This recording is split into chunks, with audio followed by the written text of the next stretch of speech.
Selamat pagi semuanya, gimana kabar kalian? Semoga selalu dalam keadaan baik. Jadi welcome back di segmen Analisa Pagi. Seperti biasa di video kali ini kita akan update untuk news dan juga pergerakan dari market Bitcoin. Hari ini tanggal 31 Januari, kita ada di penutupan bulan Januari ya. Kita akan lihat closing time frame monthly untuk besok. Dan ya hari ini kita akan melihat seperti apa pergerakan dari market. Sepertinya tadi aku lihat sedikit ada penurunan.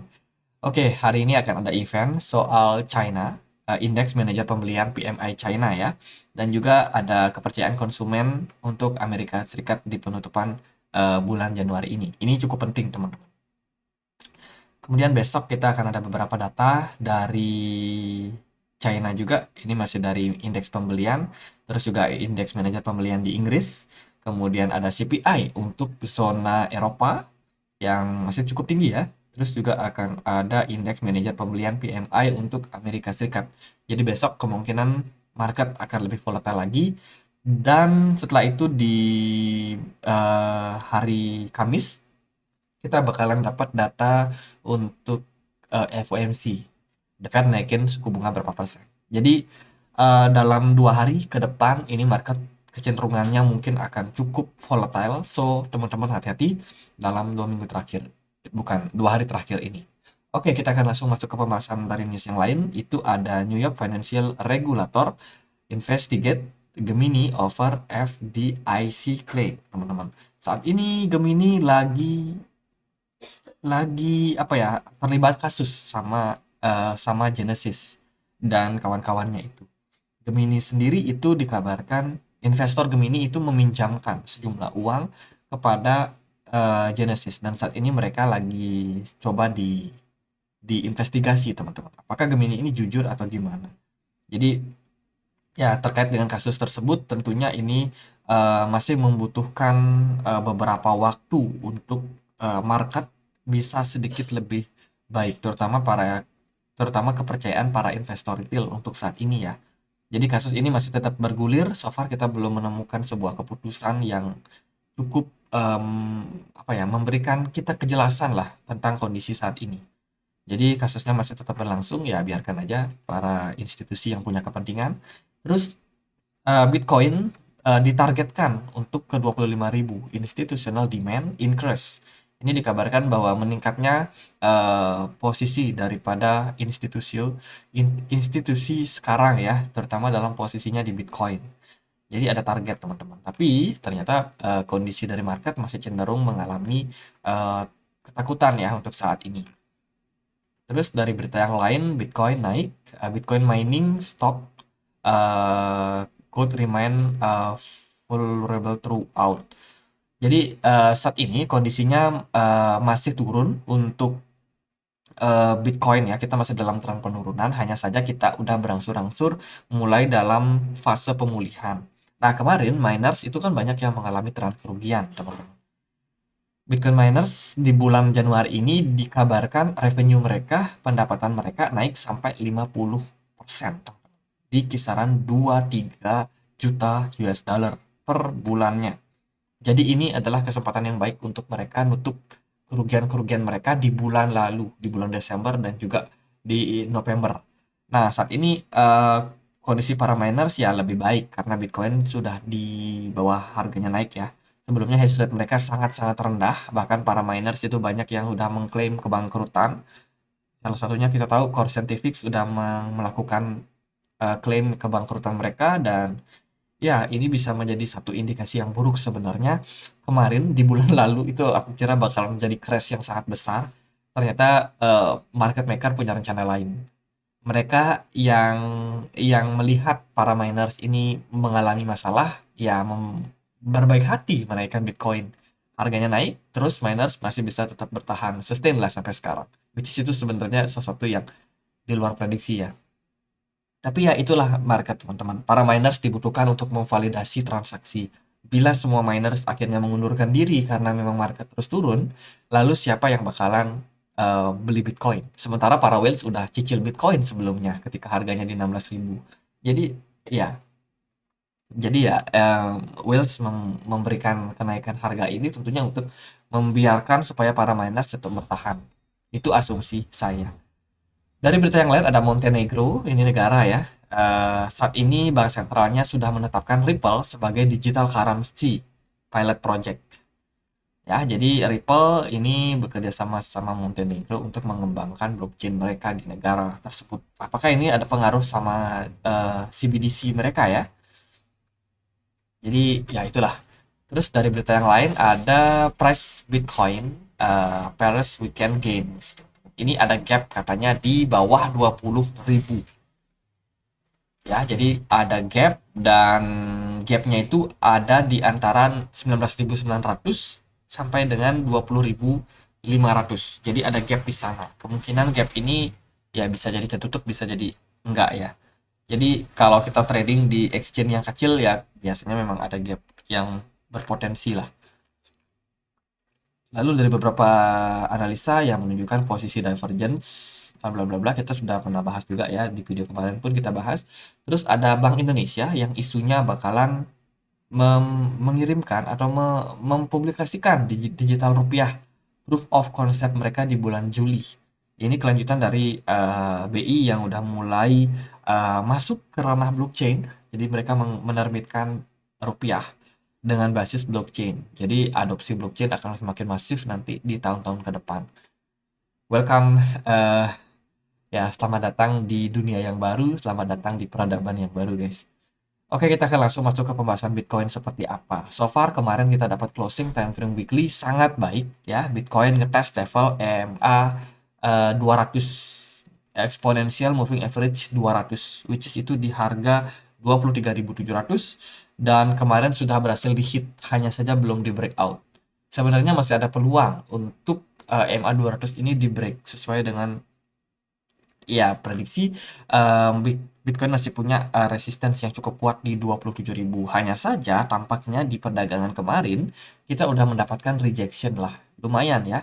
MA 200 ini memang salah satu konfirmasi juga apakah Bitcoin bakalan trend bullish atau enggak.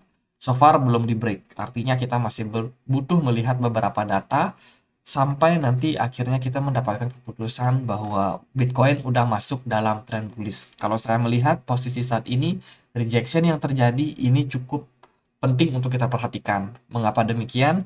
Teman-teman lihat yang ada di Agustus ini, bagaimana sebelumnya EMA 200 itu dites ya. Hanya saja rejection yang luar biasa sangat menekan market waktu itu. Bitcoin dibawa nyelam lagi, turun setelah sebelumnya memang penurunan yang masif sudah terjadi di 2 bulan terakhir. Nah, ini dia ngetes level EMA 200, what happened? Market drop, teman-teman. Nah, pertanyaannya adalah, kita baru aja ngetes kemarin. Apakah Bitcoin bakalan tetap bisa bertahan dalam kondisi seperti ini? Sementara teman-teman melihat saat ini rejectionnya udah mencapai area 22.700 something. Artinya adalah teman-teman, jika di closing time frame weekly minggu depan, kita create satu yang namanya candle merah seperti ini, artinya candle merahnya lebih panjang daripada candle hijau, which is itu artinya adalah rejection sangat kuat. Berarti bearish engulfing kalau secara pola candle. Masih ada potensi buat market akan mengalami tren pembalikan arah. Bisa jadi koreksi yang cukup dalam bisa terjadi pada market. Tapi kalau ya minggu depan kita closing dengan posisi seperti ini, let's say candle merahnya nggak sampai lebih besar daripada candle hijau, which is itu artinya adalah koreksi wajar mungkin berpotensi terjadi dan target Bitcoin masih dalam tren bullish, teman-teman.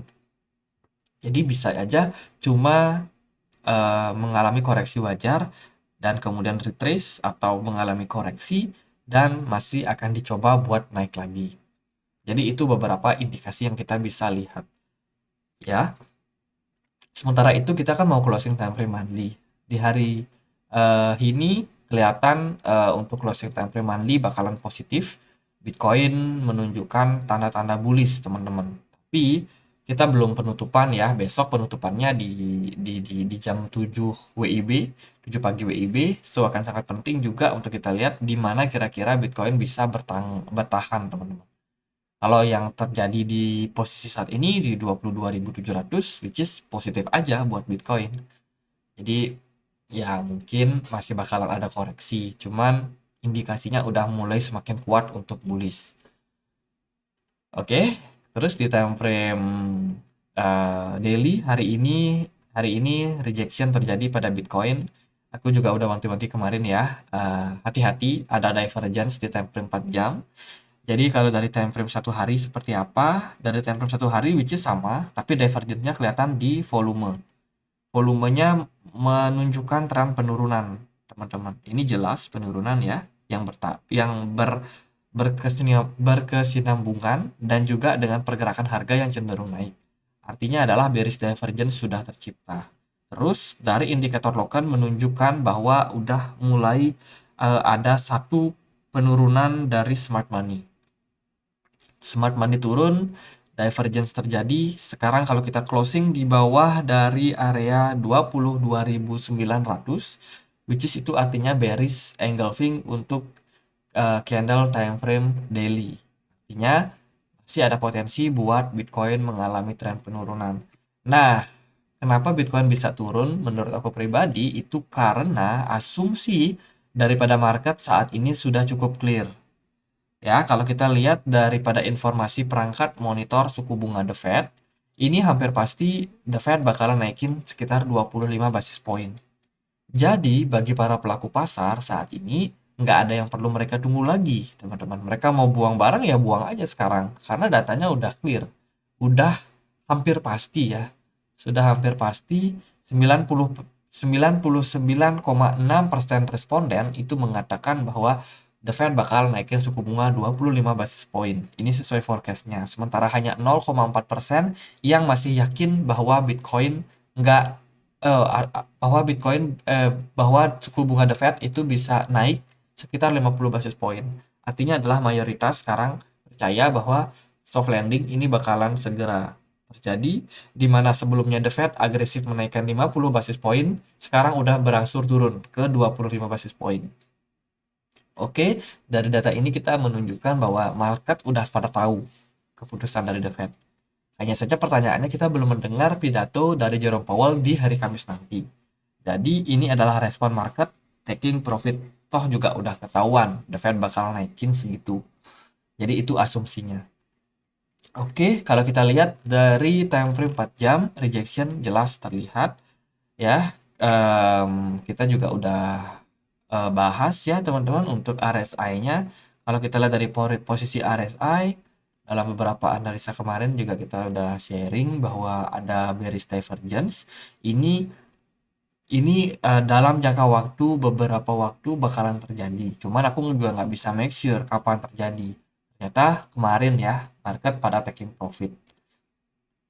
Jadi karena volume perdagangannya di hari Minggu itu cenderung kecil dan market cenderung dibawa naik, artinya adalah orang yang ikut ini semakin sedikit. Dan semakin sedikit orang yang ikut, harga akan cenderung makin sulit buat dinaikin. Kenapa? Karena bebannya bertumpu pada volume yang kecil ini. So, koreksi terjadi, ya hal yang wajar lah buat Bitcoin. Lalu gimana? Karena hari ini koreksi, adakah level support yang bisa diperhatikan?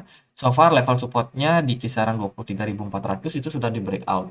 Dan posisi saat ini kita mengarah kepada level support di sini, di 22.200 guys. Jadi let's say Bitcoin bisa turun sampai level tersebut, maka ya harga murah buat Bitcoin. Turun lagi, koreksi, drop. Lalu pertanyaannya apakah Bitcoin masih akan lanjut turun? Ada potensi. Kenapa demikian? Karena kemarin kita juga sudah mention bahwa Bitcoin bergerak di dalam sebuah ascending channel. Ascending channel ini sudah sedikit di breakout. Nah, pertanyaannya adalah apakah ini bakalan lanjut mengalami tren penurunan? Bisa iya, bisa enggak. Karena untuk targetnya kita enggak terlalu jauh ya. Kita tarik ke sini, maka kita akan dapat target penurunannya yaitu di level resistance. Teman-teman, atau support di kisaran 21.381. Itu adalah target pertama buat teman-teman yang melihat bahwa Bitcoin bakalan masih naik. Jadi kita bisa pasang di sini target untuk di 21.500 ini target pertama penurunan Bitcoin. Let's say teman-teman ada yang mau cicil, boleh ambil barang di harga tersebut. Tapi ini bahasanya cicil, teman-teman untuk long invest ya. Nah, apakah Bitcoin masih bisa turun lagi di bawah level tersebut? Tentunya masih bisa spike. Spike-nya kemana? Kira-kira di EMA 200 di time frame 4 jam ini. Yaitu di sini. Ini lihat EMA 200-nya udah mulai naik. Which is itu sebenarnya penurunannya nggak akan jauh-jauh amat dari sini. Mungkin di sini ya. Kira-kira di sini. Di 20.500 itu berpotensi menjadi target kedua untuk Bitcoin. Setelah itu barulah kita harus menunggu apakah ada rejection di area-area tersebut. Kalau ada rejection, Bitcoin berangsur-angsur naik lagi setelah menyentuh level tersebut, ya bisa jadi kita itu dalam pergerakan tren bullish, guys. Oke, ini kita pakai Fibonacci retracement juga untuk mengkonfirmasi apakah area tersebut cukup menarik. Kalau kita tarik dari swing high di sini ke swing low yang paling bawah, kita akan menemukan level-level yang cukup ideal. Nah, ternyata menariknya Fibo 61,8 golden ratio itu ada di kisaran 20.700 something, which is sebenarnya cukup dekat sama level resistance atau support di sini ya. Itu adalah level kedua di mana nanti bakalan ada support yang sangat kuat. Ditambah lagi ada MA 200 di sana. Wah, kuat banget tuh guys. Jadi kalau teman-teman mau ambil barang, itu adalah target kedua kita buat beli. Ini bahasanya sekali lagi cicil. Jangan kalian trading leverage tapi kalian pakai analisa ini, nanti teman-teman nyangkut, nanti kena liquid ya. Jadi itu buat Bitcoin dari saya, mungkin sekian aja, nggak terlalu banyak karena ada yang komen katanya bikin video yang pendek-pendek aja, jangan kepanjangan. Tapi so far kita bahas dari news dan juga pergerakan chart, jadi mungkin butuh waktu yang agak panjang ya untuk videonya. Tapi semoga informasinya cukup lengkap yang teman-teman bisa dapetin. Kalau saya prioritasnya lebih ke sana daripada entertainment lah, untuk hiburan, untuk apa. Karena kan saya analisa ini coba melihat seperti apa kondisi market secara keseluruhan. Jadi kalau teman-teman yang mungkin udah sering update, mungkin saya nggak perlu mengulang-ulang lagi ya, karena biasanya setiap kali update saya juga infokan untuk analisa yang kemarin, saya selipkan lah sedikit, itu sehingga bikin videonya agak panjang. Jadi ya itulah. Kalau saya nggak sharing, nanti teman-teman baru nonton, teman-teman berasumsi bahwa saya punya satu pandangan sama pergerakan market. Nanti ujung-ujungnya nyalahin lagi. Jadi ya gitulah. Jadi gitu aja, so far Bitcoin koreksi, ya kasih aja koreksi. Kita tunggu di target-target tadi yang sudah saya spill. Dan semoga analisa ini bisa bermanfaat buat teman-teman. So far kita masih belum clear untuk arah dari Bitcoin. Apakah Bitcoin hanya fake out di sini atau Bitcoin justru masih dalam posisi bull run, kita masih belum jelas. Hanya saja kita butuh melihat ke depannya seperti apa pergerakan dari Bitcoin. Sekilas saja untuk indeks dolar ini udah mulai ada kenaikan ya, teman-teman, di kisaran harga 102 saat ini ya. Kita udah expect sih memang indeks dolar ini udah turun cukup lama, semoga masih ada rebound dulu sehingga Bitcoin sendiri bisa mengalami koreksi. Yang lain emas juga koreksi, S&P 500 juga mengalami koreksi. Jadi kompak sekarang semuanya berlawanan sama indeks dolar. Oke, gitu aja. Semoga bisa bermanfaat. Nantikan analisa besok. Ya, kita akan update lagi seperti apa kondisi dari pergerakan Bitcoin. Akhir kata saya Andre, makasih.